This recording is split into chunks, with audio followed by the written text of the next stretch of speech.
Olá, estamos de volta com o Senado agora. Chegou ao Congresso o orçamento da União para o ano que vem.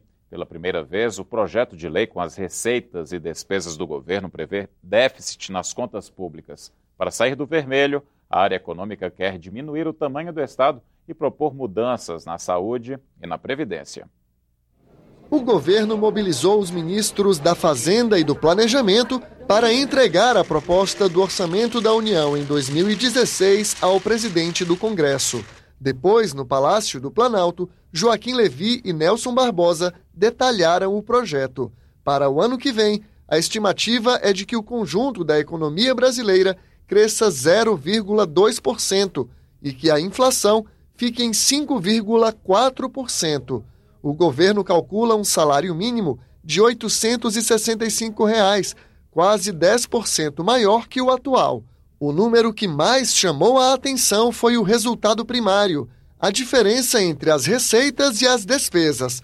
Com a arrecadação em queda, devem faltar 30 bilhões e 500 milhões de reais para fechar as contas do ano que vem, 0,5% do produto interno bruto. 90% da despesa do governo é uma despesa que tem caráter obrigatório, semi-obrigatório. A redução do ritmo dessas despesas envolve medidas legais, medidas que precisam ser discutidas e enviadas ao Congresso Nacional. E o governo pretende negociar com o Congresso medidas para reduzir despesas na saúde e na Previdência. Para buscar fontes de alternativas de financiamento e, principalmente, adequar a evolução das regras de acesso, dos benefícios da Previdência à evolução da demografia, evolução da economia brasileira. E no caso da saúde, é preciso abrir uma discussão mais ampla, focada não só em fonte de recurso, mas focado principalmente no uso e no destino do gasto. O governo quer aumentar a arrecadação com mais impostos sobre computadores, tablets, smartphones e bebidas. Também vai cobrar taxas mais altas para quem pedir empréstimo ao BNDES. Mas a maior fatia virá da venda de bens da União. Nesse esforço de operações com ativos, que inclui também um aumento, um aperfeiçoamento, a melhora na cobrança da dívida ativa da União, nós esperamos arrecadar, no total, 37,3 bilhões de reais. O programa de aceleração do crescimento deve receber 42 bilhões de reais em 2016, mais do que neste ano. Mas as principais ações do governo devem sentir o corte. É o caso do FIES, Ciências Sem Fronteiras, Pronatec, Plano Safra e Minha Casa Minha Vida. A equação Brasil é uma equação de crescimento e é uma equação que tem solução com cooperação, com diálogo, com vontade política, com determinação, com escolhas. Com a lei orçamentária tramitando no Congresso, cabe agora aos parlamentares modificar a proposta para tentar equilibrar as contas. Senadores e deputados que fazem parte da Comissão Mista de Orçamento acompanharam a entrega do documento ao presidente do Congresso. É a primeira vez que recebemos o orçamento com déficit.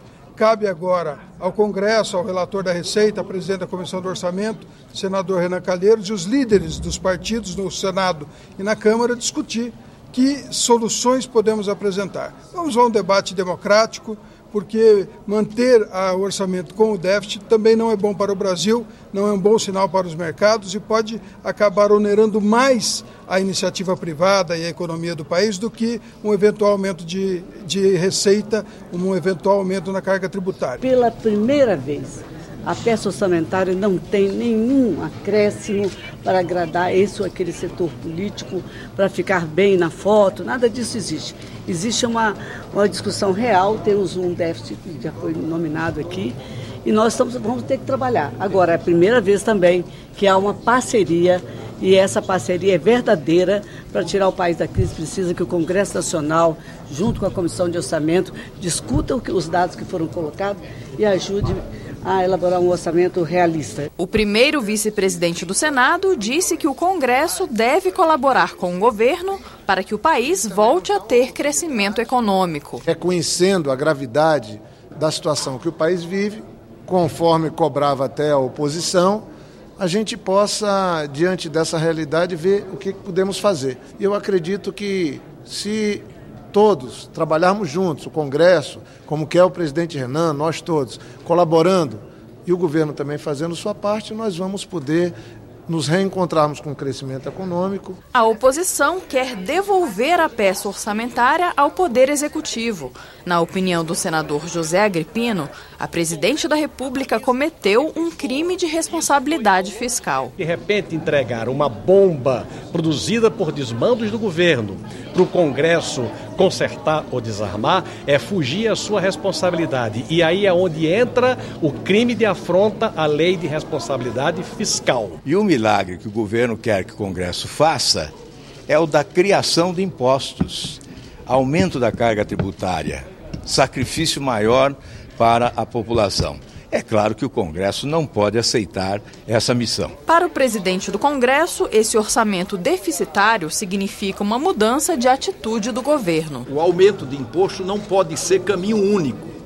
Primeiro, é preciso cortar despesas, melhorar a eficiência do gasto público. O Congresso está disposto a colaborar nesta direção. Esse orçamento, apesar do déficit, é uma mudança de altitude, é um primeiro passo.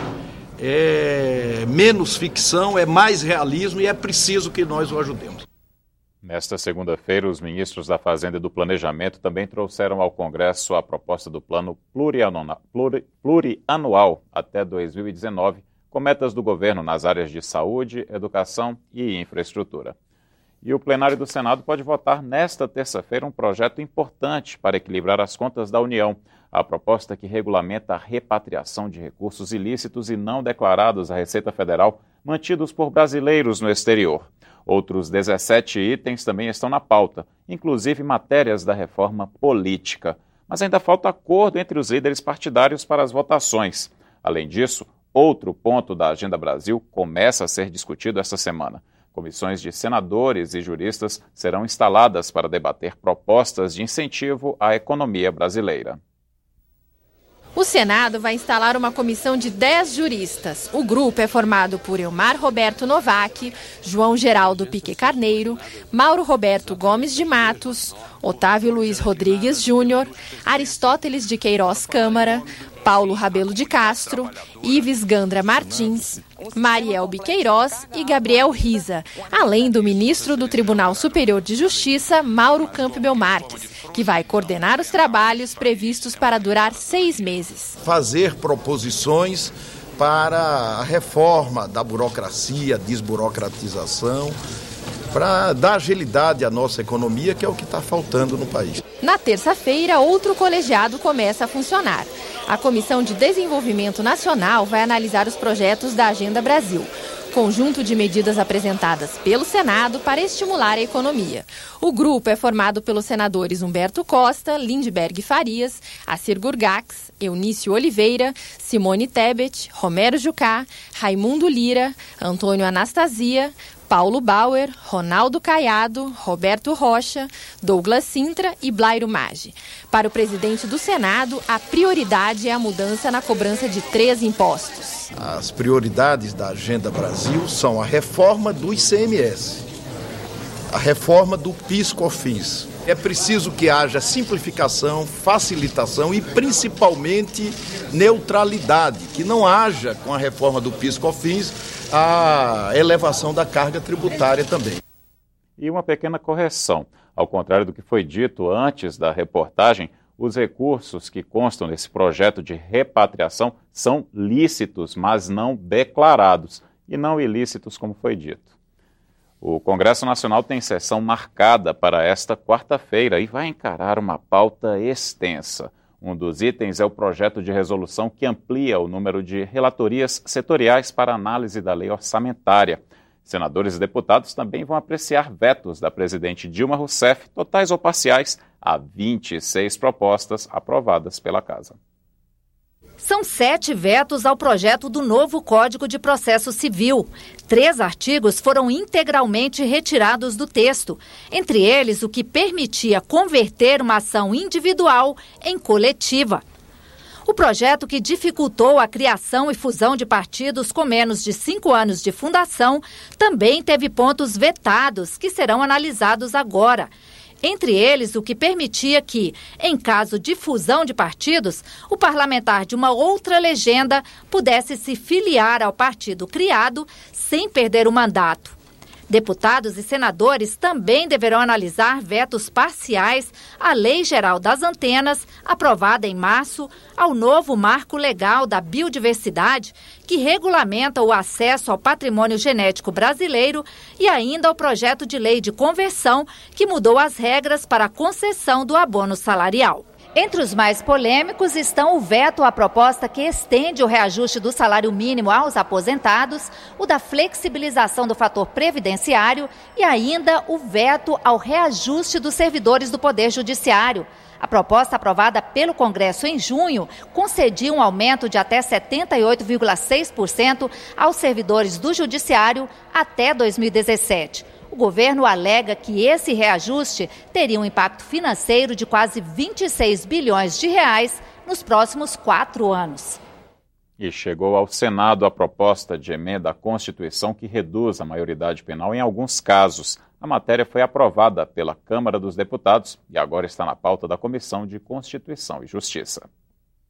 A proposta aprovada pela Câmara reduz a maioridade penal de 18 para 16 anos nos casos de homicídio doloso, que é o homicídio com intenção de matar, lesão corporal seguida por morte e crimes hediondos, como latrocínio ou estupro. De acordo com o texto da PEC, os condenados de 16 e 17 anos deverão cumprir a pena em estabelecimento separado, tanto dos maiores de 18 anos como dos adolescentes que cumprem medidas socioeducativas.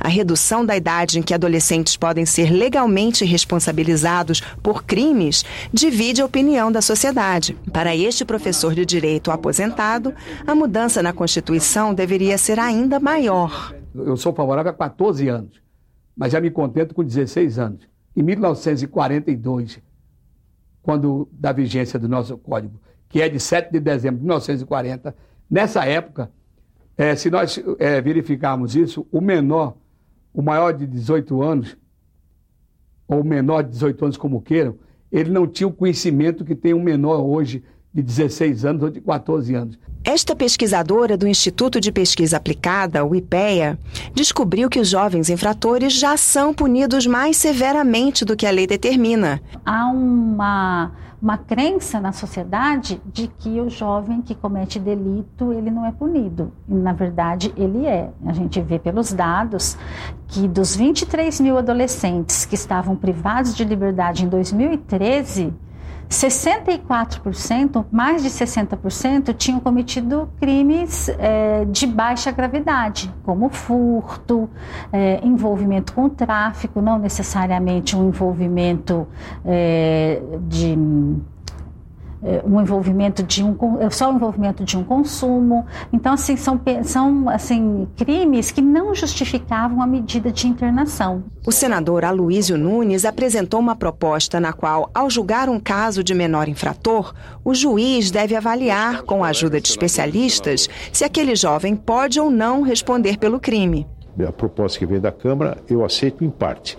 Eu acho que é importante colocar esse filtro do juiz e do Ministério Público como condição para a aplicação da lei penal. A tendência no Senado é que não se consigam os votos de 3/5 dos senadores necessários para a aprovação da PEC. Em julho, os senadores aprovaram o PLS 333 de 2015, de autoria do senador José Serra, que altera o Estatuto da Criança e do Adolescente. O projeto, agora em análise pela Câmara dos Deputados, aumenta o tempo máximo de internação de menor de idade em estabelecimento socioeducativo, de 3 para 10 anos.